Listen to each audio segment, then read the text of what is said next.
Congratulations, man. How you feeling right now?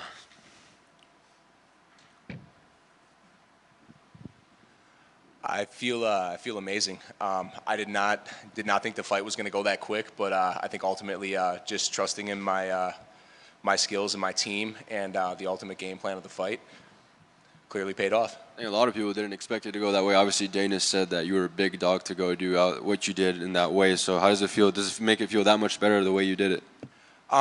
Yeah, I mean, obviously it feels great. I feel less pressure going in as an underdog. I feel like anytime like the odds are in my favor, and I've got a ton of like anytime I fought on the regional scale and a ton of people showed up to see me, it was almost like more pressure.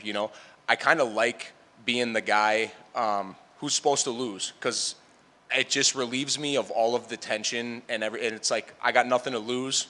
We're going for Hail Marys, and tonight the pass was made.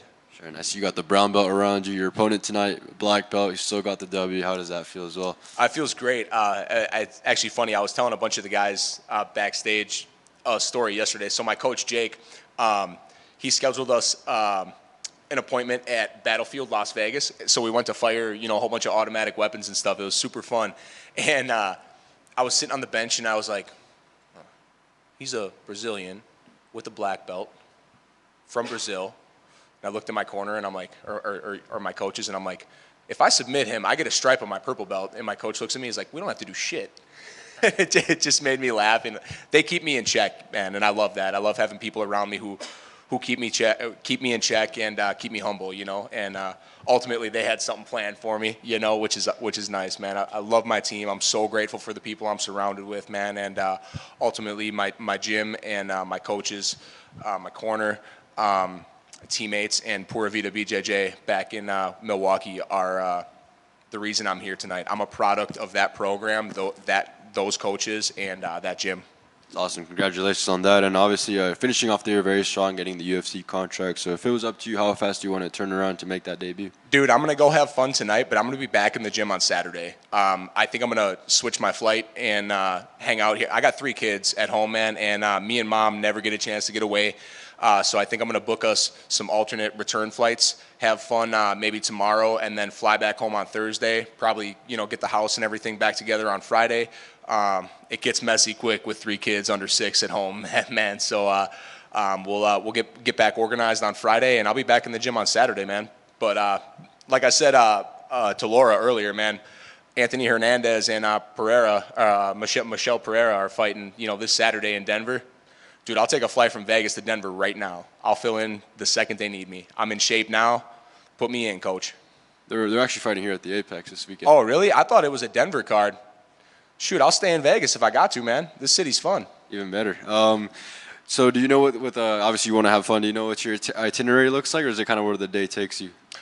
So I got 8 people who came out to watch me fight tonight, and my coach took us to that Battlefield Las Vegas yesterday. I want everybody who came out to watch me to go shoot some guns tomorrow, man. And then I'm gonna go to the PI, and really just from there do whatever the people who came out to watch me want to do. I got what I came here for, plus and more, man. And I'm just so thankful, and this whole experience is just larger than life. You have do you envision how an ideal debut would look like for you? Do you want to fight anywhere in specific, or? No, man, I don't really care. I'll go anywhere. Traveling for this sport is something that's one of the reasons I got into it. It's super cool to be able to do what you love and get to see the world while you do it. I think that's the reason a lot of guys get into this sport. It's not just the love for fighting; it's all the experiences that go with it. And I will happily oblige any travel. I don't care if I got to jump a plane to Abu Dhabi. I've flown to Thailand already. I know what a 22-hour plane flight's like. I know what the time swap is like. I've done it before. I'll do it again.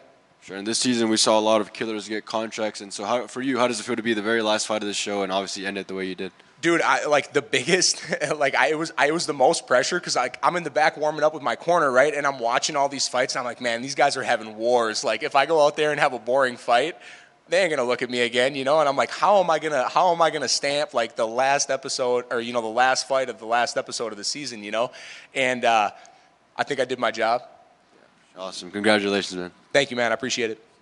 Just because congrats on the win, by the way, and the contract, because I don't see it very often. So you got your brown belt tonight off of this win. Yeah, yep. Yeah, it was funny. So my coach kind of told me the story right before I guess the night started. He reached out to one of our management people and he's like, just in case, is there any way you can get a brown belt here? And it paid off, man. That is Worked fantastic. out. Congrats. That's double congrats. That's fantastic. Yeah, 100%.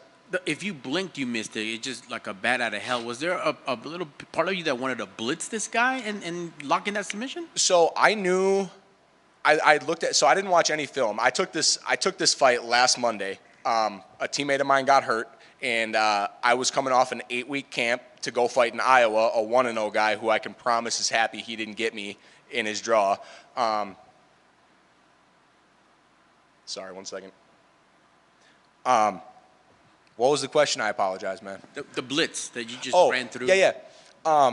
So when I had seen that some of his fights were at 170, and I'm a big 85er, man. Like the only 85er I've ever stood in person with, and I was like, whoa, you're way bigger than I thought, is Strickland, man. Any other middleweight that I've stood in front of, I'm like, I feel like all these guys look larger than life on TV, and then you see them in person, and you're like, oh, like you're not as big as I thought you were, And then that dog in the back of my head starts to tick a little bit, and I'm like, I think I could take your ass, But obviously there's a bunch of skilled killers in the UFC. But anyways, when I weighed in with him, I didn't know how much more size he had put on to come to 85, When I weighed in against him yesterday, I knew I had a clear size advantage. And I threw that first teep kick when we got into the cage, and I just felt how much it moved his body, and I'm like, dude, you don't even belong in here with me, Every fight I've ever gone through, the bad guys and the good records I'm talking, I go through these mental roller coasters, man, of like, I'm going to beat this guy's ass. Wait, what if I don't? And it's not until I make that first contact with my opponent in the cage that I feel really confident, in all of my skills and stuff. And the second I landed that teep kick and it pushed his whole body back and he came in to swing on me, I'm like, oh, dude, you don't even stand a chance. I snatched that leg, I put that choke in, and it was a wrap.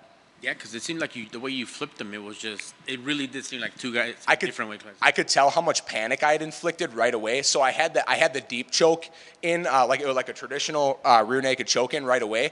He's a black belt, man. He's not a bad fighter either. Like that guy's probably going to get in the UFC too. But it's going to take a while for him to get back to me, But he had good defense and stuff. I'm strong, man, and I can loop them chokes on, and I'm not going to burn my arms out in 10 seconds. Like you're going to be fighting for minutes to get that squeeze off. I have a good squeeze, so it paid off. Awesome, man. And last for me, they really tested your mental strength right there post-fight with Laura. That beautiful moment where they show your daughter. How fantastic was that, dude? If there's one thing in this world that melts me, man, it's my kids. I'm a pretty tough guy by nature, but my daughters they soften me more than anything else can, man. And I really try to hold myself to the highest accountability to be,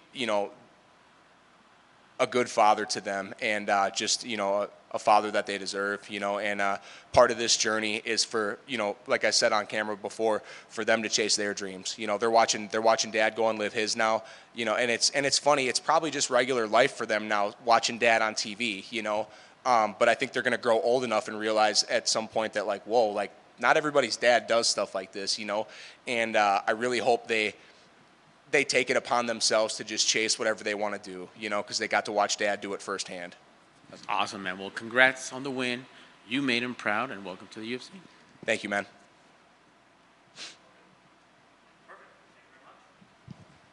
Thank you, guys.